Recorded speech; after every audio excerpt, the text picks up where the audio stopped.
Hey there, Hetty here.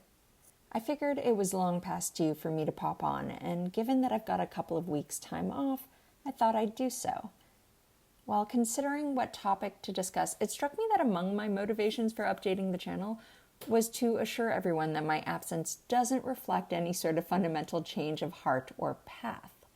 Of course, I realize that the overwhelming majority of those who watch my videos aren't personally invested in my practice. But I also realize that when somebody drops off of the witchcraft YouTube map, I find myself wondering whether they've given up their practice or whether their beliefs or lives have fundamentally changed. And that possibility is sometimes a real bummer, in part because it begs the question of what exactly caused this person who once spoke about the topic with such passion to lose conviction. And so I submit to any of those wondering the same about me that no, I haven't changed my mind or ditched my witchy ways. I've simply been busting my tail and delighting in the process offline. So hi, all's good here? I hope you've also been finding some fulfillment in the shit show that is 2020. I too look forward to its death. Now, on to the main event. I had a conversation recently with somebody who had not to date ever worked with personified deity, but was interested in starting. They noted, though, that they had essentially no idea of how to go about it, and so asked me how I'd ended up working with the gods I work with. I was sort of at a loss, though, because honestly, what I know about the process is derived really and truly exclusively from personal experience. And I don't really know what specifically mattered and what didn't on this relatively long journey I've since been on. I frequently mention during these little chats on whatever topic the limitations of my own perspectives and subjective experience, but usually I've got at least some theory or reading or borrowed knowledge from other fields I'm well versed in under my belt. When it comes to the process of making the jump to working with personified deity, I've got nothing to rely on but my own awkward trek down that path. In planning this talk, I quickly realized I haven't got the brain space to do the topic justice either, so I'm actually just going to focus on one minute aspect that I nevertheless think was crucial for me: the attitude I took to diving in. Now, I said that it was awkward. A big part of what made it so was my own discomfort at the time with the internal conflict between my agnostic atheism and the desire to work with, or to forge an intimate connection with, really, personified deity. Part of that came predictably from the fact that it's hard to work with entities you don't believe exist. Or at least that's what I thought, because I hadn't yet come to appreciate the extent to which understanding what was going on was secondary to the experience. In hindsight, some of the awkwardness was avoidable, and I would have realized that then if it had occurred to me that the conflict didn't need to be resolved beforehand, that it would be the act of working with personified deity that would ultimately furnish the solution I sought. The point of this isn't to delve into my own views and conceptualization of deity, so I'll snip off the thread of that discussion here. Rather, it's to highlight what I suspect might be a major barrier for a number of people who are hesitating about working with a named god or goddess. The sense that one ought to be sure about the endeavor in general, at least, ahead of time. The belief that it isn't the sort of thing one dips a toe into without being 95% sure that they can commit to diving in soon thereafter. But in fact, I think it's exactly the sort of thing we should be dipping our toes into first. It's such a fundamental and potentially critical aspect of one's path that failing to test the proposed new environment first is kind of absurd. The point of dipping the toe in is, after all, to reach a determination about the suitability of the waters. It's not just an exercise in building up confidence, and certainly isn't meant to denote commitment to diving in head first. Gaining comfort with the act of trying something that has no guarantees and then modifying what you do next accordingly is probably one of the most valuable skills one can learn. And I've explored enough at this point that I know that bumblefucking my way toward a goal is a perfectly valid strategy and, in the spiritual realm, often pays off even if it's in ways I didn't predict. One nice thing about this particular tactic is that literally anyone can do it. The only real barrier is comfort, and for me, the bad habit of feeling like I ought to have a clear goal and preferably a well-constructed rationale. This bad habit, by the way, is one of the reasons why I made a point of regularly infusing my practice with novelty. And in so doing, I discover that the best results are often those that come unexpectedly from trying something different. What I did when starting down the path of working with personified deity was ultimately no different.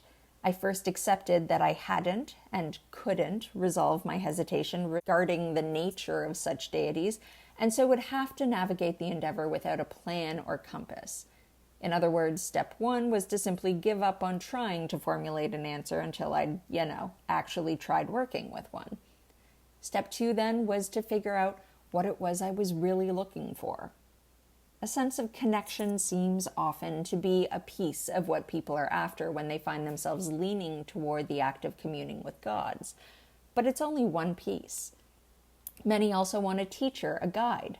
I did, and ended up with a couple of guides in the end, each responsible for their own workspaces and realms, much to my surprise.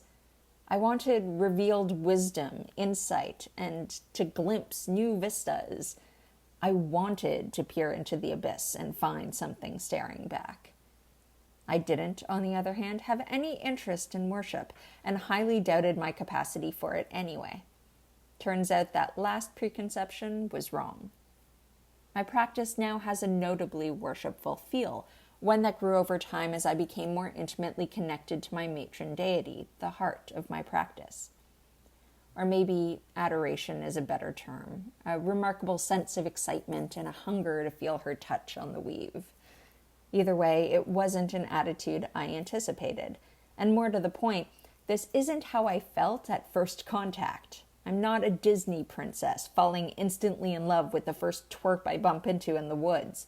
My feelings toward my matron grew over time into something impactful and revelatory, which is how she became my matron. It hadn't required any commitment to adore, flatter, or play pretend either. In the end, my approach to inviting the gods into my practice was to show up holding a wish list in one hand and the limits of my consent in the other, and then to see what happened. That and sustained openness to the possibility of being surprised, even if I didn't know how that might occur, served as my only real strategy when it came to arranging my leap into this particular unknown. Who'da thunk it turned out pretty well.